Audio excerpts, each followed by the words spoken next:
Come to order. Please take a silent roll call. We have a quorum today, and we're missing two council people, Councilman Johnson and the Vice Mayor. Pledge of Allegiance, please stand. John Nimsky, please lead us in the pledge. I pledge allegiance to the flag of the United States of America and to the republic which stands, one nation, under God, indivisible, with liberty and justice for all. All right, thank you. So, agenda item number 1, public hearing. Discussion and possible action regarding approval of Resolution 2025-14, determining and adopting estimates of proposed expenditures by the town of Carefree for the fiscal year beginning July 1st, 2025 and ending June 30th, 2026, and declaring that such shall constitute the budget for the town of Carefree in such fiscal year. Mr. Neese. Thank you, Mayor, members of the council.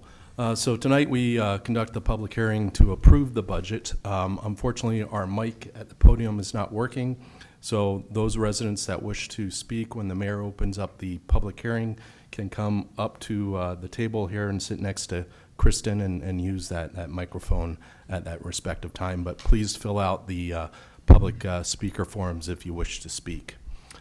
Throughout the budget process, we've shared this illustration of the timeline associated with the preparation of the fiscal year budget. During that timeline, we've conducted 5 public meetings, which were recorded and shared with the community each step of the way. Collectively, the videos have been viewed over 450 times, and the budget document has been opened and reviewed by residents over 250 times. 2/3 of the proposed funds are invested in 2 categories, public safety and infrastructure. Another significant initiative over the next fiscal year will be the undertaking of the comprehensive update to our zoning ordinance, and it will follow a similar process to the general plan process, extensive citizen participation. We will be working through our digital means to contact our residents, sharing videos with them and updates with them throughout that process. So those are kind of the key initiatives for this upcoming fiscal year. At a high level, this slide summarizes the town's fiscal year budget. We discussed it at a couple of the workshops at a high level. This is our budget dashboard. The town's fiscal position remains very healthy with a projected operational surplus for this next fiscal year ranging anywhere between $700,000 to more than $2 million. Depending upon the performance of our local sales tax and interest on the town's investments. So we talked about how conservative we are when we forecast our local revenues using the 5-year average. But if we use the actuals from last year, we're north of $6 million, approximately $1 million north of what we're projecting here. We don't include the interest off of our investments. That's $500,000 the last couple of years. Will it perform at that level? Don't know, but that's not included in here. So certainly our surplus could be north of $2 million this next fiscal year. Our business model continues to perform very well. Our cost recovery fees will cover approximately 2/3 of the town's total compensation, town staff's total compensation, and the town reserve funds are at an all-time high at $15 million. And we continue to invest in our aging infrastructure. Most notably, 2 subdivisions on the easternmost part of the community, replacing over 60-year-old asphalt. So the time has come. Typically, the life of asphalt, as we discussed in the past, is anywhere between 25 and 40 years. So the program preventative maintenance has extended that life, but now we have some structural problems that we have to deal with in those respective neighborhoods. In summary, both the fiscal and the physical health of this community have never been better, and perhaps this is attributed to 87% of the residents responding in the general plan survey that they rate their quality of life in Carefree from good to excellent. So that's unheard of, and the rating has been very, very high, and that validates what we're doing here.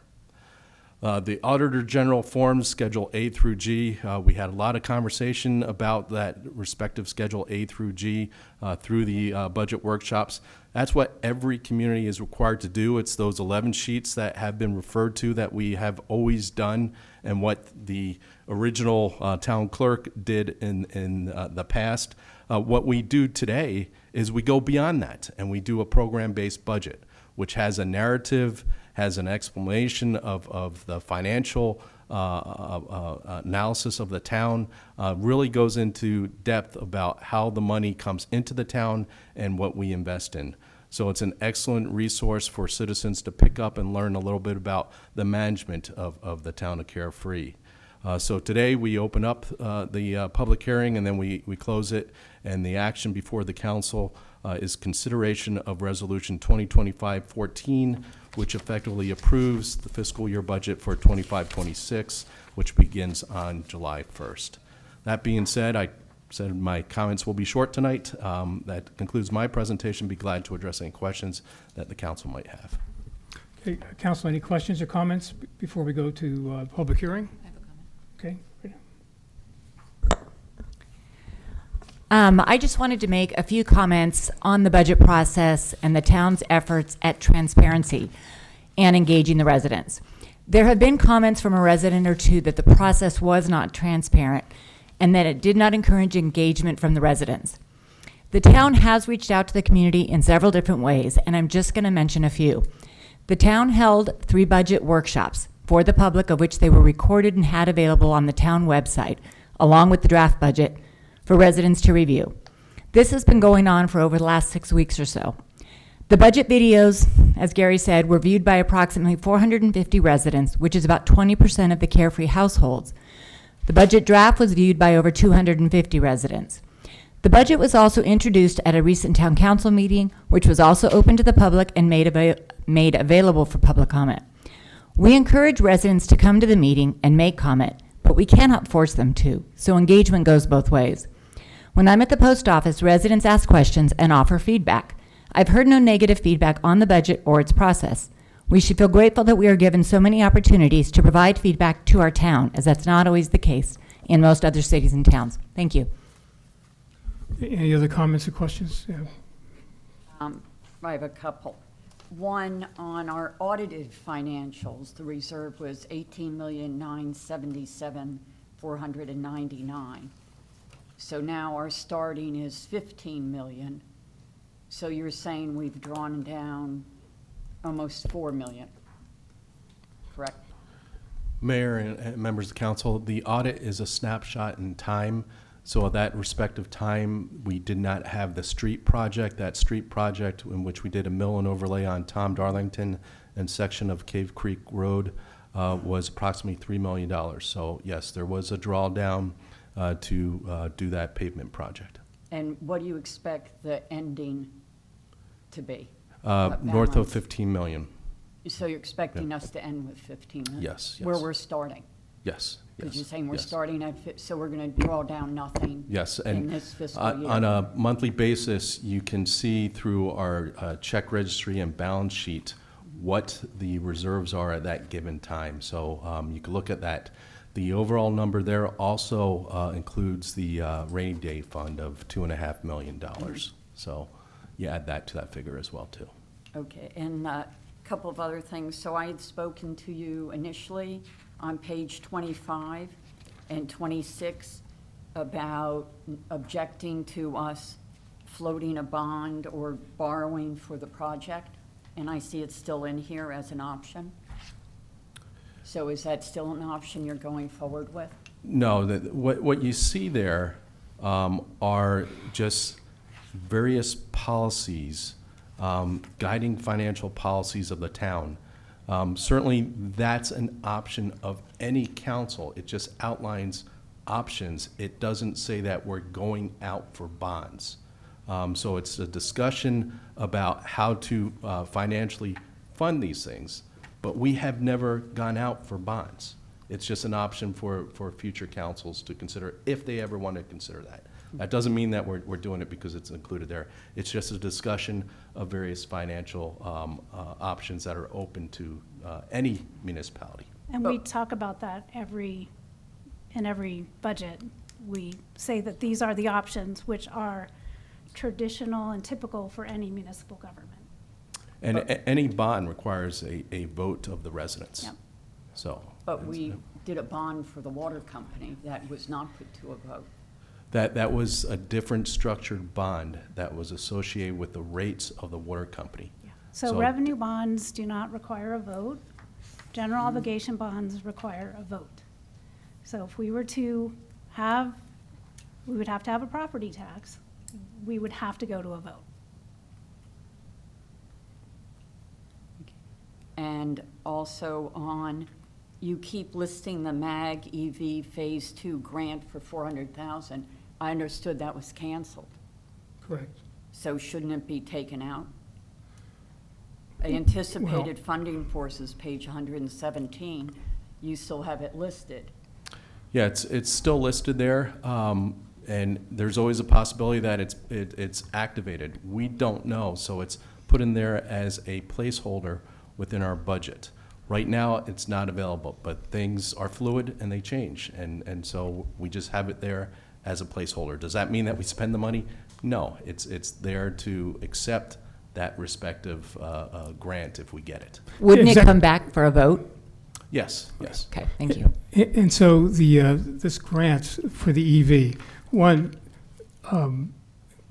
it's apparently, today it's not available, but the sources of the grant come from the federal government. Yeah. And it changes like day to day. So it could come back. And even if it does come back, I'm not sure, well, we'll have to take it to the council and see if we want to even move forward on it. If the Hampton Inn installs their own public EV chargers, then the argument to do so would be pretty weak. And the other thing is, and for reference, Cave Creek, their budget, the one online, Google, everything, pages 48 to 51 and 52 to 56. They break down the departments, so they give you the mayor, his salary, his FICA, his pension, so it's a very, each of their departments has a, and, I mean, you can go and look it up, but it's a very clear breakdown internally of the expenses on payroll and also on their road work. So we get summaries, whereas they do a detail expense. So if you go to the Cave Creek budget, starting on page 48, you'll see how clearly they break it down.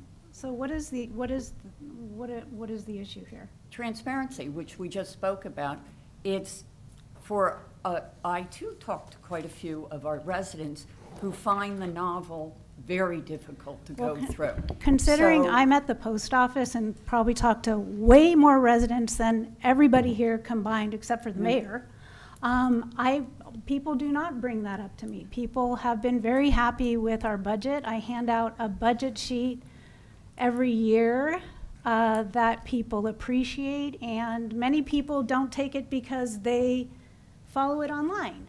So I have a different experience with people, but I'm just like, do you have a problem with paying for benefits for employees No, or what? I'm not just talking May- benefits. I the- also broke it down for their legal services. It's a very clean, telling you within each category. Mayor, what's members of there. the council, That's- are you so we have the budget broken down by department, and within each department, there's divisions. Within those divisions, to address Councilmember Ross' comment, it's broken out by salaries, FICA, medical or Medicare expenses, retirement contributions, group medical, dental, life, vision care, workman's comp, and unemployment insurance. So that detail is within our budget. It is. But if you have more than one employee, you lump the employees together. You do not separate them out. And that's how Cave Creek does it as well. Yes, they do. Isn't there an appendix, though, that does break it down at the end? Yes, there Very is an careful. appendix that has the respective salaries of employees. Correct, Yep. okay. So what we can do, though, is we can take a look at the Cave Creek where they do it and just flush it out. And I'd be happy to sit down with you. Yeah, I'm Let's happy. do it. Would love, yes, would love to do that. Okay. And also, when looking through the budgets and doing a comparison with legal fees, between Cave Creek and Carefree. They are 4 times our size. And over the last 4 years, our legal fees have been 1 year higher and other years 80%. So given they're 4 times our size, I would think legal fees, we've had crazy high legal fees. Maybe it's something to look at. Yes, we did And have consultants actually, also. yes, we did have with the Boulders, the lawsuit in reference to the water, 134,000. So Well, that the was another expense. Legal fees for the water system were 895, so 130 was For the Boulders For lawsuit. the Boulder, yeah, but the overall legal, we weren't the majority, since you know Well, I that's live there. still a big So number. so once again, should we find cheaper legal service, or? I think what we are- should examine our legal, why are our. Sorry, We're Dennis. 8.8 square miles. We have a budget of 7 million. Why do they have a budget of 57 million? Why are our legal fees running even with theirs? What are we doing? Maybe we need to examine. So Mayor, members of council, if I could clarify that too. The 57 million is in part, a large portion of that is their enterprise funds. If you want to throw in the water company and their respective budget and all the debt service and bonds that they have to do their projects, a lot of that are capital projects. So it's not a fair apples to apples comparison when you're looking at that overall number. But legal fees are driven by respective issues within respective communities. You can't do an apples to apples comparison between Cave Creek and Carefree. Now, you can do an apples to apples comparison on billable hours and what they charge per hour. I guarantee you Mr. Sims gets a higher billable hour than Mr. Fitzgibbons gets. So our legal fees this past year to date, and once again, you see that in your council packet tonight, I think it was just shy of $90,000 to date. You know, we're not paying a significant amount, and when you look at what we'll end the year at approximately perhaps $100,000, and our overall operational expenses about $7.7 million, it's a fraction of what we spend. So legal fees are not a huge cost factor for the town of Carefree. They're part of doing business. In fact, that's right, they're part of doing business. And so if someone takes legal action against us, then we have a choice, either we can roll over or we can defend ourselves. So if you look at the water tank, we spent a lot of money on the water tank defending ourselves. In Cave Creek, probably virtually zero, because that's how it went down. Yeah, I mean, that's basically what happened. So any other comments before we open up the public hearing? Okay, so now with that, hearing none, we'll open up the public hearing. I believe we have at least one. Oh, don't go far. No, just stay right there. I'll save you a walk. I'll call you up. Okay, so Helen Hong, so please limit your comments to about 3 minutes. Okay, thank you.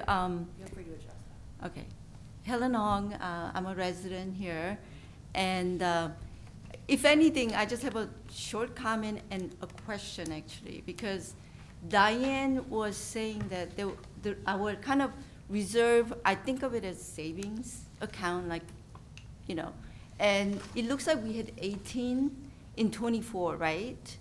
And it looks like when I last looked at financials, because I actually love looking at financials, because that's kind of my background. And it looks like every year we actually was positive. We put more money in the bank, so to speak. And I say, yeah, this is great. But it looks like from 18 to now it's 15. So we took some out, it looks like, in 25. So it makes me nervous that we're taking this out. And now I have less money in my savings. And what I'm also worried is we have to pay, right? We have this big bond we took out for water, right? So that's, I believe, like, was it 1.4 like 3 million a year, the, you know, the schedule.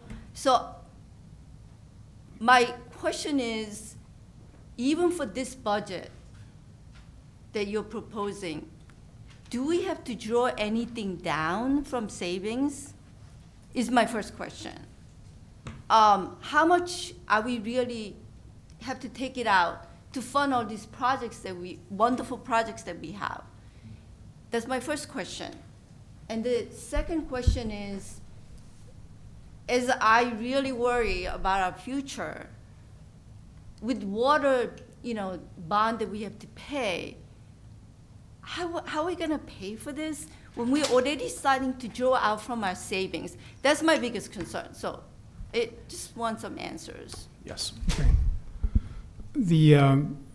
So the reason we have a reserve, okay, we save and then we spend because we have things to spend it on. So sometimes the reserve will go up and sometimes it'll go down depending on what's happening. So historically and foreseeably in the future for the town side, we save money and then, for example, and then we spend it on the roads. Other municipalities like Scottsdale will have a bond, which is a tax, ultimately a tax, for road construction. They float one every few years, it goes to the voters and it passes or it fails. So unlike that, we save money and then we draw some down to pay for Infrastructure. needed infrastructure or capital improvement projects. We don't draw it down for operations, we draw it down for these capital improvement projects, like the roads, like a culvert, things like that. Yeah. Go ahead. Just wanted that answer, like, with this budget, because we have capital expenditures coming, right? What are we planning to take it out of the savings? Yeah, so the capital expenditures will come out of the savings, but this year, we heard Mr. Neese say, based on estimates of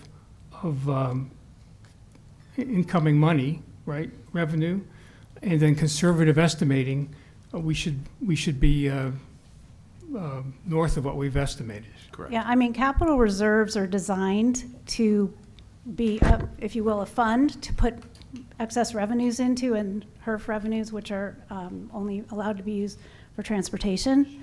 And then we use that, we have to save it up because we're a small town. As John said, we can't bond for it. We're not going to bond for it. So we have to save it up in order to have it there to be used to deploy in future years for our capital expenditures, which are the roads. Right, I'm just asking, what is that amount in this budget that we're gonna be taking out of? That's, I mean, maybe it's zero.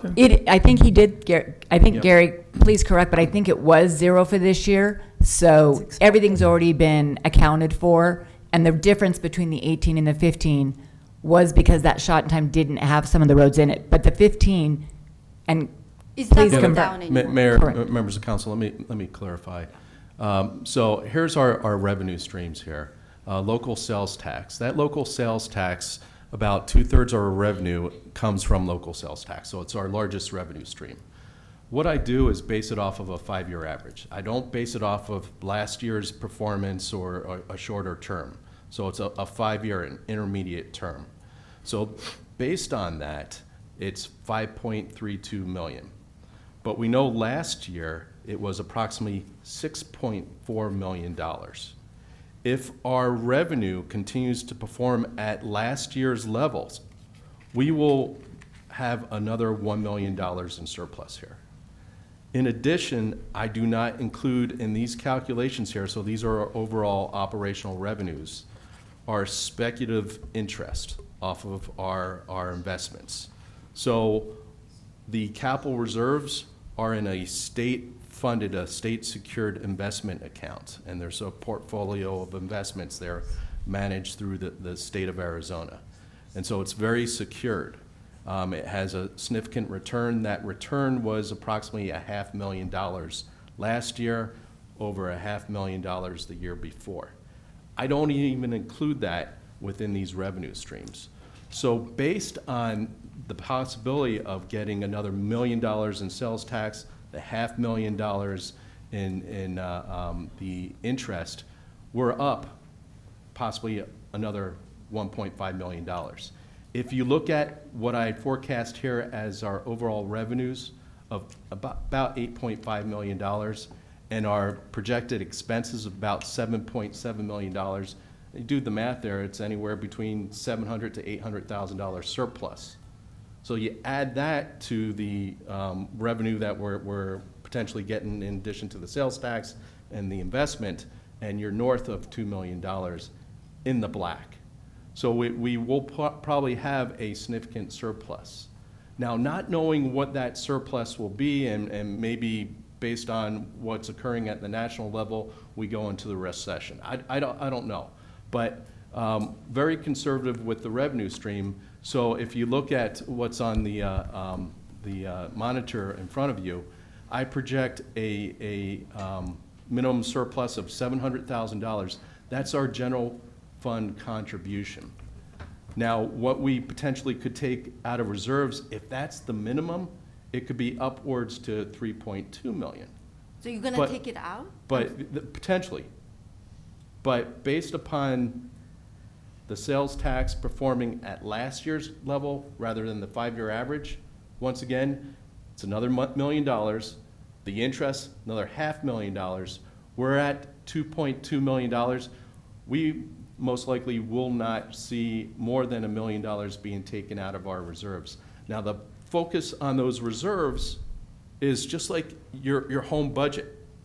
You go and you want to remodel your kitchen, or you want to remodel your bathroom. You put money aside in a savings account to then allow for those projects to move ahead. That's what the town does. So we put money aside in this savings account dedicated to these capital projects so that we can incrementally invest in them. So that's what, we sometimes draw down. So, you know, when we did the fire truck, when we built the firehouse, when we did other street projects, we drew down our capital reserves.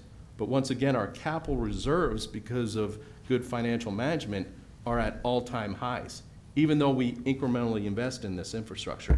So we're in a very healthy position. Once again, our capital reserves are at all-time highs. Thank This you. is the only As way long we as- can pay for our roads. Yeah, yeah. And if it- you were it's- at the meeting where there was a presentation about the roads, where we were talking about the longer you wait, the more expensive it is to fix them, so we try to maintain them to the best of our ability, extend the life of them with different methodologies, and then we have the ability thankfully, because we're so fiscally conservative, we have the ability within our capital reserve to actually take care of our infrastructure and keep it in good working form. I mean, that is what the purpose of the capital reserve is. I'm not disputing what you're saying, and I really appreciate your explanation.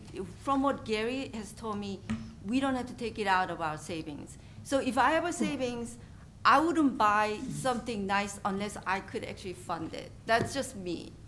But it looks like, Gary, what you're telling me is we don't have to take it out of our savings to fund these road projects and these wonderful projects. What I'm As long as worried we're not about- overspending, that's all I'm asking. It's not overspending, okay? We're required by state law to make sure that we have a budget that's in balance, and basically to make sure that we don't overspend our budget. So our operational budget and our capital reserve budget are two separate items. They're all one consolidated, but our operational budget pays for the operations of the town, and our capital budget pays for the needed upgrades in infrastructure and our roads. That will fluctuate because we need to use, I mean, I don't want you to think it's like a fund balance where if it goes down, it's really bad and we're not managing properly. That's not the same thing. This capital reserve fund is designed to be used to pay for our needed infrastructure and to maintain our roads. And so what we do is we save up money and then we spend it for stuff, like Yeah, thank you. improvements. Yeah, Well, I don't want you to I get do, the impression that if it I've been in goes finance, down. I do know, looking at the full statement, so, but I do appreciate all your answers. And I think what Gary said, that he doesn't even think we need to take it out Right. from the reserve. Barring a, That's, I Major think, very disaster. important thing he As said. long as we hit on all Thank you. cylinders, yes. Okay, So the public hearing is still open. Are there any other public hearing speakers? So very good, thank you. Okay, that closes the public hearing. Before we take this to a vote, are there any other comments or questions from the council? So hearing none, I would entertain a motion to approve Resolution 2025-14, determining and adopting estimates of proposed expenditures by the town of Carefree for the fiscal year beginning July 1st, 2025, and ending June 30th, 2026, and declaring that such shall constitute the budget for the town of Carefree for such fiscal year. A motion to approve Resolution 2025-14, determining and adopting estimates of proposed expenditures by the town of Carefree for the fiscal year beginning July 1st, 2025, and ending June 30th, 2026, and declaring that such shall constitute the budget for the town of Carefree for such fiscal year. Second. Second. Okay, Councilwoman Roth has seconded. Any other comments before we vote? So hearing none, all in favor? Aye. Opposed? Passes unanimously. Thank you. Item 2, adjournment. Have a motion to adjourn? Motion to adjourn? Does anyone wish to second the motion? Second. Okay, all in favor? Aye. Aye. Opposed? Passes unanimously. Thank you. Okay, and we're ready for Mr. Crossman.